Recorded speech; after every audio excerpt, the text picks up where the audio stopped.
start again. We bring it then also in the English part, maybe. So start please again, Michael. Okay, I start in English, huh? Yes.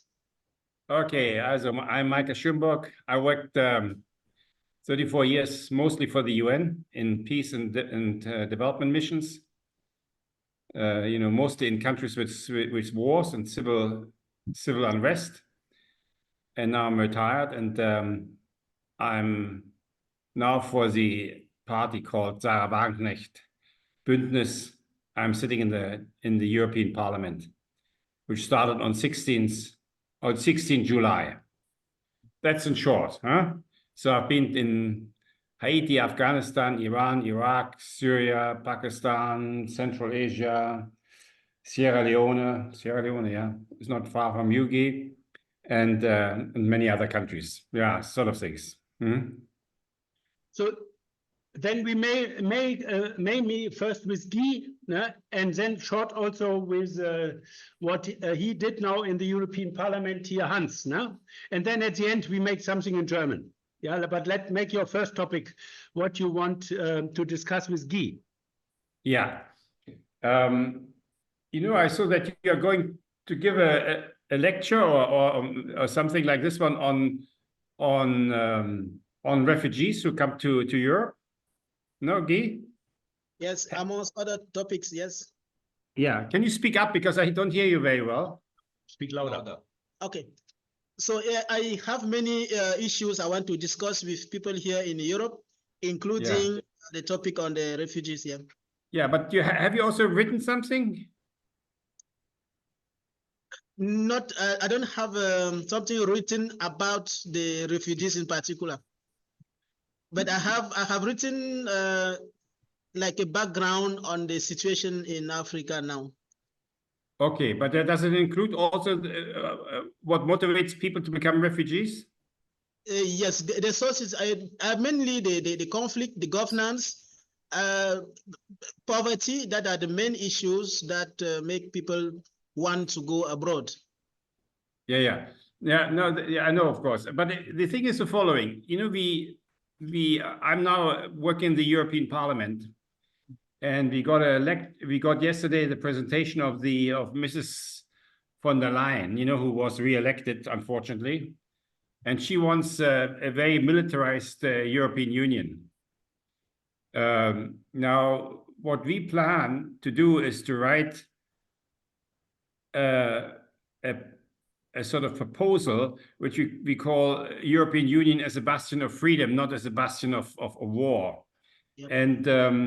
And for this one, we wanted to start off with showing a map where European Union member states, not all, but some, have intervened internationally, militarily, and all the conflict points which are around Europe. Because most of the wars we have nowadays, we have about 20 or 22, they're all around Europe. Yeah. And most of them have received weapons from us or direct military interventions, so I would be very interested what you have on this one, if you have anything written over this one on African states, because in many African states, especially in West Africa, weapons come maybe from Libya, and they don't come directly from Western countries, but they come indirectly because other countries like Libya have been attacked and sort of disintegrated, and though as they had a lot of weapons, it sort of flows into Sierra Leone and these countries and feeds therefore civil wars in there. So I don't know if you have anything on this, or if you know anybody who has anything on this. Okay, I don't have anything written, but I think I can do some research quickly. That will be very, very useful. Yes. And I can, if you want to, are you in Cameroon, or where are you stationed? I'm always in Cameroon. In Cameroon, okay. Because when they draft this paper, and I think we want to present it to the European Union by Christmas, it will be a paper which as we do it for the United Nations, so it will be a sophisticated paper on which many people will work on. And the argument we want to make is that the European Union doesn't need more army or more arms. because it wouldn't help to solve any of the conflicts. Yes. Because when we look around it, we have already destabilized so many countries with our arms or with our interventions. Yeah. So the European Union can't afford doing this anymore. And it's, of course, also the war in Ukraine. And that's why the alternative is not that we become now another superpower like the United States, which I think Mrs. von der Leyen very much would like to happen, but that we want to have to be more cooperative and nicer to our neighbors. As you don't solve Africa's problems with German Leopard tanks, as you will not win the war in Ukraine with these tanks. I mean, this is the thing. And so, we are a party which is very strong pro-war, against war, pro-peace. And we are very small. And for the whole parliament, we are in a parliament which has issued a resolution before yesterday, which I opposed, that about the Ukraine war, which was very warlike. I mean, there was nothing about negotiations, nothing about finding a solution. All this has also effects on Africa, of course, because of food and other things, high oil prices and things like this one. So I think you might be interested in these things. And so I thought maybe you can feed me something what is thought maybe in Africa about this. In Germany, we have two institutes who work on it. This is in Hamburg. I sent you the links. And the HIIK in Heidelberg. They make every year, they list all wars and the development. Oh, I know this. Yeah. You know them, huh? Yeah, I use also the Australian thing, the peace index and things like this one, no? Okay. But give me the links, whatever you have, that I make sure that we have that, no? Yes, but I would very much like to hear a voice from Africa. These are the Wolfgang. Yeah. Wolfgang. Yeah. I think the thing is, when we go around, and especially in Africa, and if I want to get something published, these are all white faces. Yeah, I mean, not Africa. Yeah. I mean, I lived in Sierra Leone for 4 years. I mean, they know too what they want. They just don't have the means to express it. And if we want to make a plan for Europe, I think we want to listen to Africans and not necessarily take the information from institutes in Heidelberg. Yes. No, you are right. You are right, absolutely. And I you think know what I mean? Yes, it's a topic that I really want to contribute in it and bring this voice from Africa that can help in this advocacy. Oh. So if you send me your email, I can sort of link up with you then also, no? Yes. I need an email, no? Somehow, no? I'm very primitive. I still work with emails. I don't do anything else. Maybe I can write it here in the chat. Yeah, you can write it in the chat, but now maybe he can present his works that what he does in Africa. Yeah, okay. For World Beyond War. So maybe you speak a bit short with this conference, what you did. Yes, I'm going to send the email after, no problem. But I'm the Africa organizer of World Beyond War and started in this position in January this year. Okay, maybe let me get close. Yeah. Yeah, do you hear me better now? Okay. Yeah. Okay, so I started working as Africa organizer for World Beyond War this year after we organized last November a conference online, what we called Africa Peace Conference, with the subject of imagining Africa beyond wars.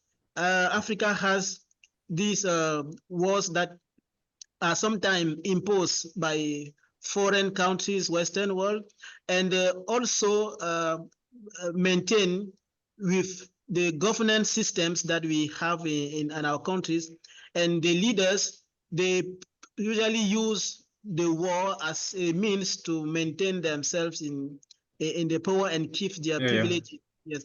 So we are forming chapters in Africa to work in synergy to address first what are the common challenges we have.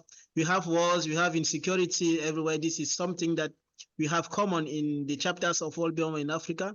And second, we have the vision of World Beyond War of addressing any kind of war, including with the cooperation, the collaboration of people who are from the countries where the weapons usually come from, where they usually command, despite the colonization was over. There are those countries who still have a leading role in the governance systems, in our democracy, and we still need to have collaboration with people from those countries to like stop this kind of domination and help the country have self-determination from the continent. And we're doing this in the perspective of young people, because the chapters are coordinated by young people, and we want a youth voice to be part of a response to the crisis, to be part of the response that we want to bring to the struggles of the Africans. Because we are trying a dialogue with other generation, the elders, but it seems not to work, because the older generations, like they have privileges that they should not abandon for the sake of whatever. But the younger generation can, and what we believe in, can change the narrative, because we have in Africa what we call a strength. The young people are in Africa as one of the strengths of the continent, because the population of the young people is very large, it's the larger.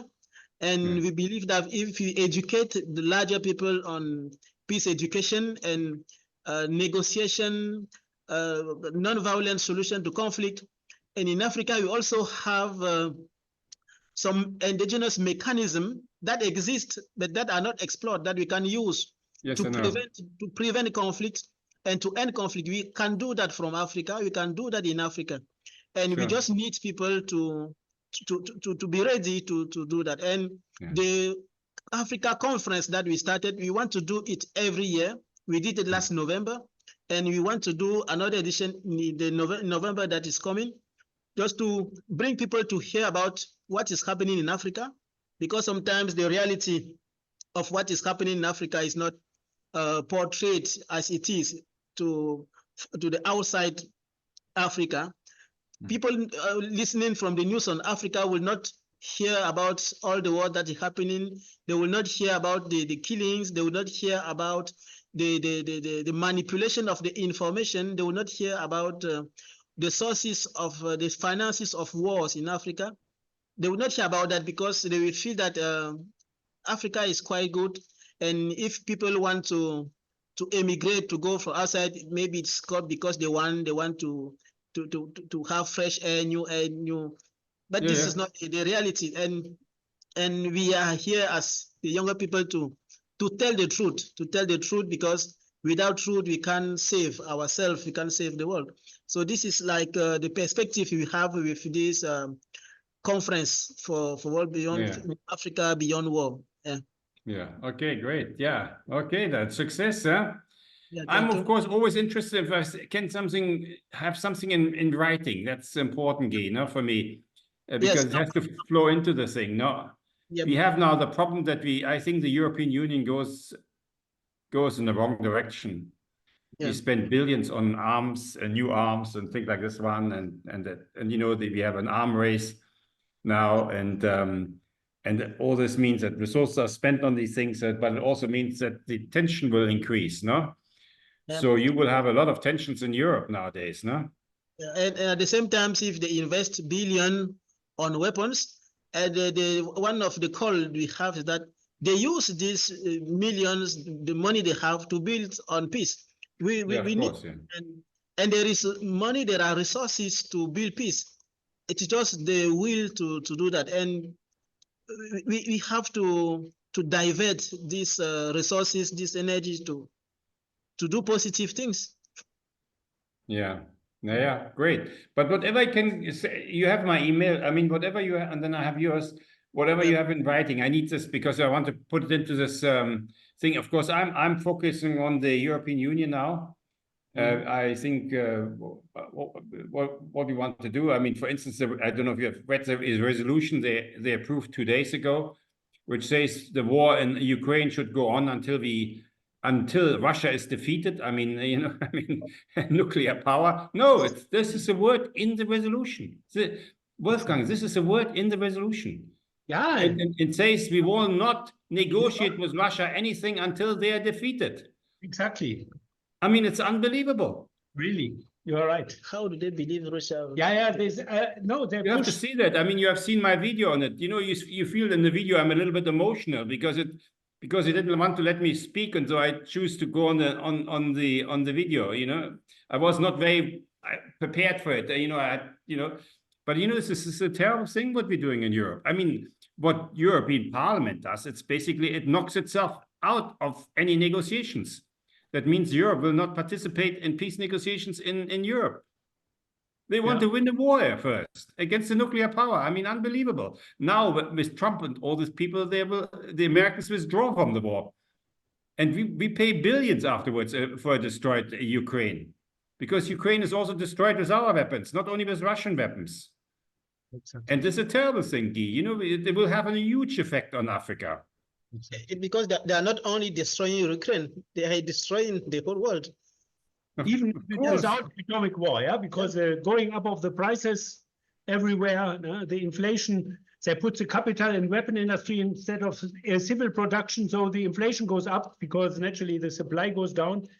Now this have really to be addressed. Do you know? I need anything which I could argue from the African point of view, why a militarization of the European Union is not in Africa's interest. That's what I really want.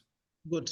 So I will send Africa is our neighbor. You will be very soon 10 times the population that we have. So you're very important. You have the youngest population in the world. And so we should better listen to you.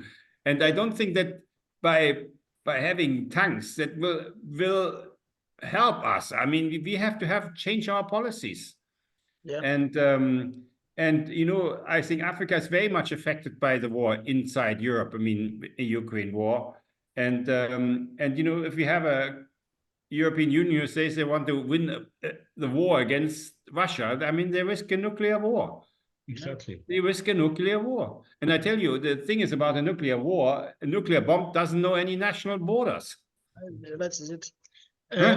About the wars, Waldemar, I called, no, this I can't call. Here in 2 wars are very important, they don't report at all. In the east of Congo, Rwanda, they finance and the M23. They make a horrible war there. They don't speak. Very, very many victims. And on the way, Uganda and Rwanda, they get their resources here from the rich area. Secondly, where even European soldiers are inside, is in Mozambique. In the north in the poor part of North Mozambique, they found a lot of gas, the biggest gas field in whole Africa. They don't speak about it. Delgado. It's called Delgado, So then they pushed the people away. They took their fishing grounds. And then they developed, people made resistance. And some Muslims came in, took up a Quran, so they said Islamistic, but it was not Islamistic. I read in The Guardian, there was one peace activist, he said maybe 10% Muslim, but 90% the people opposed, that they were pushed away, that their fields were taken away. And Exxon, all the big companies, also European companies have invested. And from this, they will send us LNG gas. Very important, no one speaks about it. A very big problem in Mozambique. So we have a lot of wars, whom I also, as sources, I can recommend. In the US, they have Black Agenda Report. There are strong people, Black Agenda Report. They have also contacts to Africa, but these are especially Black US Americans. They have also an initiative, AFRICOM out of Africa. You know, AFRICOM in Stuttgart. They are organizing, as a military base of the US, they are organizing the wars in Africa. Yes, I know. I've been there in Stuttgart. I've seen them. When I was in Sierra Leone, I was invited over there. Unbelievable. But Wolfgang, I think this time is over. The time is over for this type of things. What we see now is a radicalization because of weakness. It is over. Exactly. We have now to make sure that Europe finds its way into this world order. And this is the second thing I wanted to talk to you. we must defend international law and especially UN Charter. You know, if, you know, I've shown you the article, how my article was received in India, much more than in Europe, because there they see the UN Charter as a way of being recognized as an equal state. Exactly. Instead of being dominated by or being pushed around by somebody who thinks its military is the strongest, like the US. Exactly. That's what it is. And so that's my second question. You know, is there any way, you know, that I could issue my article about Ukraine and the international law in South Africa? South Africa, particularly as a country. We have to check if we have any. Or somewhere in Africa. You see, I've asked some people, but you know, your regional papers, I forgot now the name, they all sit in Paris. I mean, they're not really African papers. And they don't want me, like all the German papers don't want me, no? No, there are some very strong Africans and ladies on YouTube. Now we can try to research them, and naturally the freedom fighters in South Africa, maybe we can contact them. We can think about whom we can try. You see, where we have a chance of emphasizing on the Völkerrecht, on the international law, is of course with India, South Africa, and Brazil. They will take the lead on these things. Now, I've sent you the link to Lavrov's speech, I think yesterday or somehow, in the Security Council. You haven't seen it, no? No, not yet, no? No. I would see it because it's a very clever speech. Now, it's not because of Russia, and I usually don't use Russian sources. But in this case, it's in the Security Council. And what he speaks there is probably where 80% of the world population would say, yes, he's right. Yeah. It's, of course, a change of institutions. That's time that we have to change the institution, that everybody participates in things like that. So he takes now in the Security Council as one of the permanent members, the thing of southern countries. You know, it switches, you know, of being the accused country in the UN Charter, in UN Security Council. Now he switches. Now we are sitting there as the accused ones. You know, Wolfgang, this is really, I know a little bit about the UN. It's a really interesting development. But the question is how violent the transformation be. How many, either they bring whole mankind down, and how many people they kill. They are weak, and like a boxer who is weak, he push around, do everything, and the West is doing it in the next years. It can be horribly for many people. It could be, but that's why I'm in the EU. We want to do this. You see, Europe in the Ukraine war. Guy, I'm sorry, we're talking about our own things. Europe. You know, when you look at this one, we made a horrible resolution. You know, wanting to win a war against a nuclear power, no, instead of negotiating. I mean, it's unbelievable. And after 2.5 years of wars, I mean, Ukraine is so destroyed, and still, we want to send more weapons. Where our weapons also explode on Ukrainian territory. So anyway, we are in this situation, and what I wanted to say is that we have to. I think the Ukraine war will remind us that we have to go back to international law, and I think that will be very strong. It's interesting that the Russians take this up as a subject in the Security Council, in a way not so much for themselves, but for all the other states. And I think they are going to win this. I mean, they're going to win this. They have more sympathy now than the West has.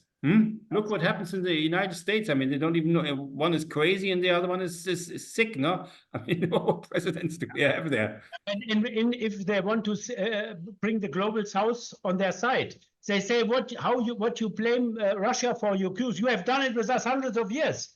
And you do it in the world. What you want now from us? We should now be part of you who did this to us everywhere. Now, therefore, they have no chance. They isolate themselves. But now to this topic, it's very important we go to Hans, because he is in the European Parliament and try to talk. So come in here, Hans. Come sit here, that we can short talk about his campaign. Your name is Hans? I'm Hans, yeah. We have communicated email, as you know. Du bist aus Rumänien oder bist du Deutscher? Genau, aus Rumänien, ja? Deutsche aus Rumänien, genau, da gibt's Ah schon ja, eine- interessant. Ja, gut. Und du bist im Parlament oder was, hast du gesagt? Continue No. English. Yeah, that we Okay, so I'm an Guy, I hope active, you don't mind, we speak now German, huh? no, I'm fine with English. English. Guy, let me have contact with you, Guy. Huh? yes, but Yeah. now we can. I also- don't want a German research institute. I want voices from Africa. I will do that. Yeah, Yeah. This we work on it. You can speak for yourself. You don't need us. Yes. Thank you. 100%. Therefore, you know, movements like him, that Yeah. Africa bring peace to Africa, they don't report it because they want to tell us only the West have to intervene to bring peace. Therefore, they don't report about African activities here. Absolutely. Our peace language has a neo-colonial aspect in it, unfortunately, no? I know, I worked at this. Hans Hedrich. Hans, shoot, it's let's- yours. Nein. Let's stay with English, that we all understand. I'm fine with English. In English, yeah? I'm fine, yeah. So I'm a environmentalist and civil rights and peace activist. And now I'm in Brussels. I will go back to Brussels, trying to prevent Mrs. Kaya Kallas to be elected as Yeah. well. And I've got some ideas, and that's what I wanted to present you and ask you what you think about it. So if we, Mrs. Kallas will be audited in a committee called AFET, Foreign Yes, I'm Affairs. sitting in AFET. I'm sitting there. Great. I know, I think you are the key person there. And actually, you should maybe try to ask her some difficult questions. I will happily send them to you in written Yeah, I do. details. And she has at least two very weak points. One, in public, she actually said Russia should be defeated militarily, and second, being broken up in little nations because it's better. And that's the nuclear option we have already mentioned before, okay? So you can't be a diplomat and talking like this, ignoring this nuclear threat posed by your ideal future for Russia, okay?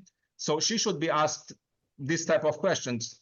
How can a diplomat think and talk like this to break up a country in several pieces, knowing that Russia will trigger the nuclear option in that case? So that's one key problem. And the second one is her country, Estonia, participated in the invasion of Iraq in 2003. Okay, With troops. Yeah, with troops and everything. And by coincidence, it has been her father, prime minister, in 2003. Yeah, no. Okay, anyway, now in case Kallas will be elected, that means European Union will be represented to the outside world in the relationship with the East, with the Muslim Arab countries, by somebody whose country has invaded an Arab and Muslim country, And I think Illegally also, no? You shouldn't forget, it's also an illegal thing, no? that's obvious, yeah, exactly. And so Estonia did on a small scale what Russia did on a large scale in Ukraine. Okay, and maybe she should be confronted with this question. Do you condemn the invasion of Iraq by your country and the other countries? Yes or no? Very good. Yeah, send me the questions. Lovely. Hans, I will do that. You know, Hans, by the way, do you know that the Ukraine was the third largest contingent when the United States invaded Iraq? It was Ukraine. We did not. Ukraine stayed there only for 2 years. But in the first year, they were the third largest after Great Britain.